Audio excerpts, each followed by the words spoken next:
আসসালামু আলাইকুম ওরহমতুল্লাহ। আইবিএন নিউজের বিশেষ বিশ্লেষণধর্মী লাইভ সম্প্রচার এবং জিওপলিটিক্যাল মেগা শোতে আপনাদের সবাইকে স্বাগত জানাচ্ছি স্টুডিও থেকে আমি সাবরিনা। আজকের সন্ধ্যাটি মধ্যপ্রাচ্যের যুদ্ধের ইতিহাসে এবং বিশ্ব অর্থনীতির প্রেক্ষাপটে একটি অত্যন্ত গুরুত্বপূর্ণ এবং নজিরবিহীন সন্ধ্যা হিসেবে চিহ্নিত হয়ে থাকবে। আপনারা যারা সারা বিকেল অধীর আগ্রহে অপেক্ষা করছিলেন দামেস্কের হামলার আসল চিত্র এবং হরমুজ প্রণালীর উত্তেজনার পেছনের কারণ জানার জন্য, তাদের অপেক্ষার পালা শেষ হলো। আজ আমরা আইবিএন নিউজের পর্দায় এমন কিছু এক্সক্লুসিভ তথ্য এবং দৃশ্য প্রকাশ করতে যাচ্ছি যা দেখার পর বিশ্ব রাজনীতিতে ভূমিকম্প শুরু হয়ে যাবে এবং যুদ্ধের মোড় পুরোপুরি ঘুরে যাবে।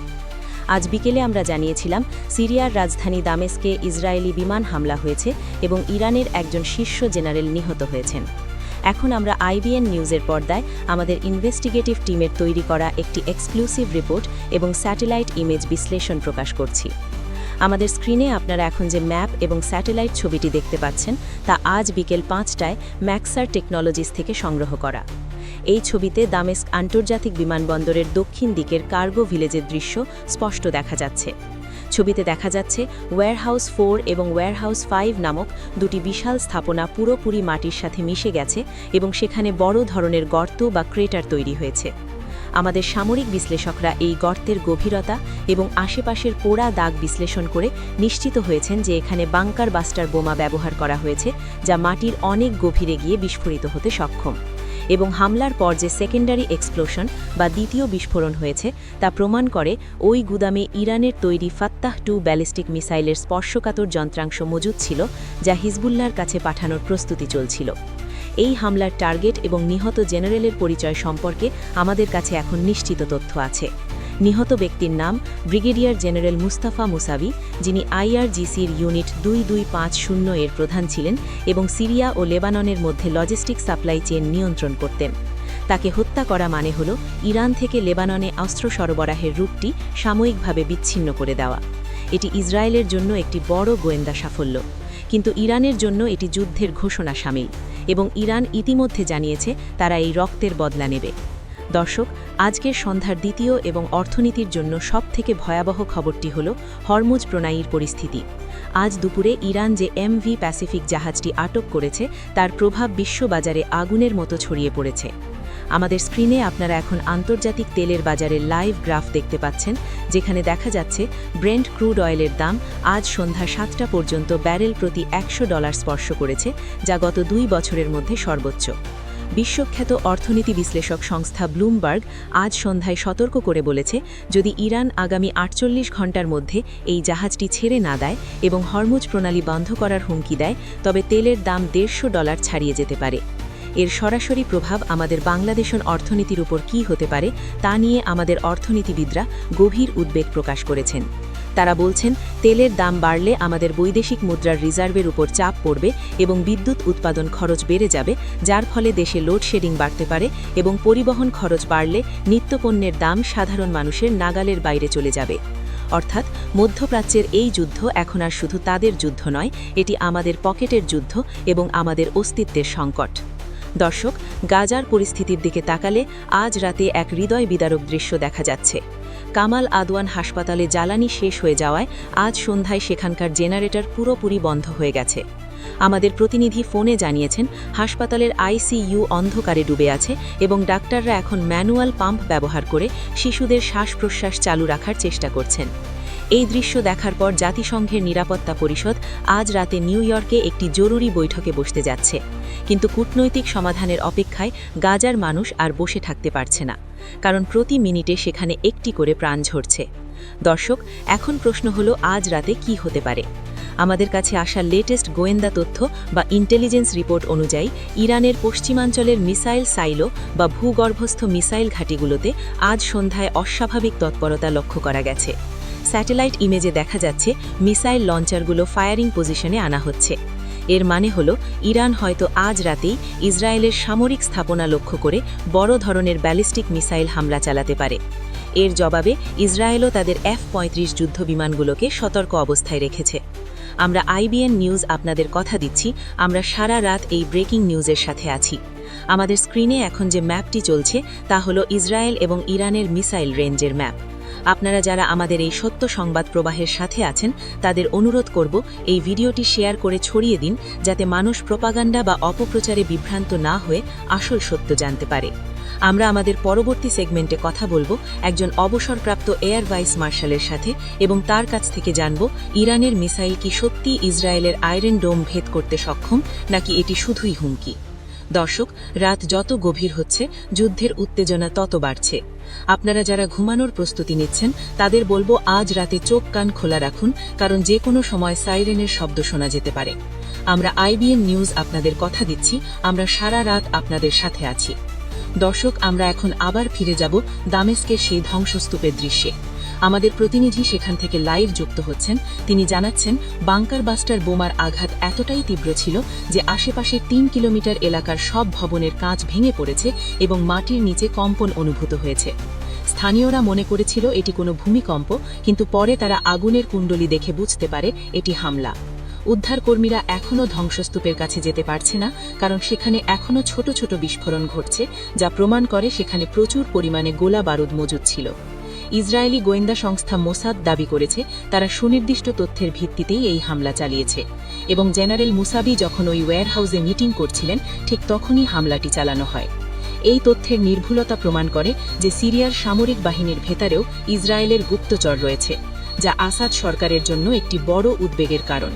দর্শক, অন্যদিকে লোহিত সাগর এবং হরমুজ প্রণালীতে এখন টান টান উত্তেজনা বিরাজ করছে। আমেরিকা তাদের পঞ্চম নৌবহর বা 5th ফ্লিটকে সতর্ক অবস্থায় রেখেছে এবং তারা বলছে তারা বাণিজ্যিক জাহাজ চলাচলের নিরাপত্তা নিশ্চিত করবে। কিন্তু ইরান পাল্টা হুঁশিয়ারি দিয়ে বলেছে বিদেশি কোনো যুদ্ধ জাহাজ যদি তাদের জলসীমায় প্রবেশ করে তবে তারা সেটিকে টার্গেট করবে।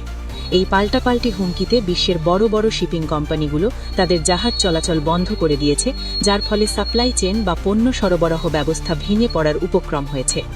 বাংলাদেশে আমদানি করা সার, ভোজ্য তেল এবং এলএনজি বা তরল গ্যাসের চালান আটকা পড়তে পারে বলে আশঙ্কা করা হচ্ছে। যদি তাই হয় তবে আগামী মাসে আমাদের দেশে গ্যাসের তীব্র সংকট দেখা দিতে পারে এবং সারের অভাবে কৃষি উৎপাদন ব্যাহত হতে পারে। তাই সরকারকে এখনই বিকল্প রুট বা উৎসের সন্ধান করতে হবে। দর্শক, আমরা এখন দৃষ্টি ফেরাবো গাজার সেই হাসপাতালের দিকে যেখানে এখন মৃত্যুর সাথে পাঞ্জা লড়ছে শত শত শিশু। ডাক্তাররা মোবাইল ফোনের আলোতে দেখছেন শিশুদের অক্সিজেনের মাত্রা কমে যাচ্ছে এবং তারা অসহায় বোধ করছেন। একজন ডাক্তার ভিডিও বার্তায় কেঁদে বলেছেন, বিশ্ববাসী কি অন্ধ হয়ে গেছে? আমাদের শিশুরা কি মানুষ নয়? তাদের অপরাধ কি? তারা কেন ওষুধের অভাবে মারা যাবে? এই প্রশ্নের উত্তর আমাদের কাছে নেই, কিন্তু আমরা জানি ইতিহাসের পাতায় এই নীরবতা একটি কালো অধ্যায় হিসেবে লেখা থাকবে। দর্শক, আমাদের সামরিক বিশ্লেষকরা বলছেন ইরান যদি আজ রাতে হামলা চালায় তবে তারা হাইপারসনিক মিসাইল ব্যবহার করতে পারে, যা শব্দের চেয়ে 15 গুণ দ্রুত গতিতে চালে এবং যা আটকানো আয়রন ডোমের পক্ষে প্রায় অসম্ভব। যদি তেল আবিবের জনবসতিপূর্ণ এলাকায় এই মিসাইল আঘাত হানে তবে হাজার হাজার মানুষের প্রাণহানি হতে পারে এবং যুদ্ধটি একটি রাজকীয় মহাযুদ্ধে রূপ নিতে পারে। রাশিয়া এবং চীন ইতিমধ্যে সব পক্ষকে সংযত থাকার আহ্বান জানিয়েছে, কিন্তু তাদের আহ্বানে কেউ সাড়া দেবে বলে মনে হচ্ছে না, কারণ প্রতিশোধের আগুন এখন সবার মনে জ্বলছে। দর্শক, আপনারা শুনছেন আইবিএন নিউজের ম্যারাথন কভারেজ। আমরা আপনাদের কথা দিয়েছিলাম আমরা সত্য তুলে ধরব এবং আমরা তা করে যাচ্ছি। আপনারা যারা আমাদের সাথে আছেন আপনারা কমেন্ট বক্সে জানান আপনারা কোথা থেকে আমাদের দেখছেন এবং এই যুদ্ধ নিয়ে আপনাদের মতামত কি। আমরা দেখতে পাচ্ছি লক্ষ লক্ষ মানুষ আমাদের সাথে যুক্ত আছেন এবং সবাই শান্তির জন্য এবং মজলুমের বিজয়ের জন্য দোয়া করছেন। দর্শক, আমাদের হাতে এইমাত্র আরও একটি ব্রেকিং নিউজ এসেছে। ইয়েমেনের হুতি বিদ্রোহীরা ঘোষণা দিয়েছে তারা ইরানের সমর্থনে লোহিত সাগরে আরও বড় ধরনের হামলা করবে এবং তারা ইসরায়েলের ইলাত বন্দরকে অচল করে দেবে। এই ঘোষণার পর ইসরায়েলের শেয়ার বাজারে বড় ধরনের দরপতন হয়েছে এবং বিনিয়োগকারীরা তাদের পুঁজি তুলে নিচ্ছে।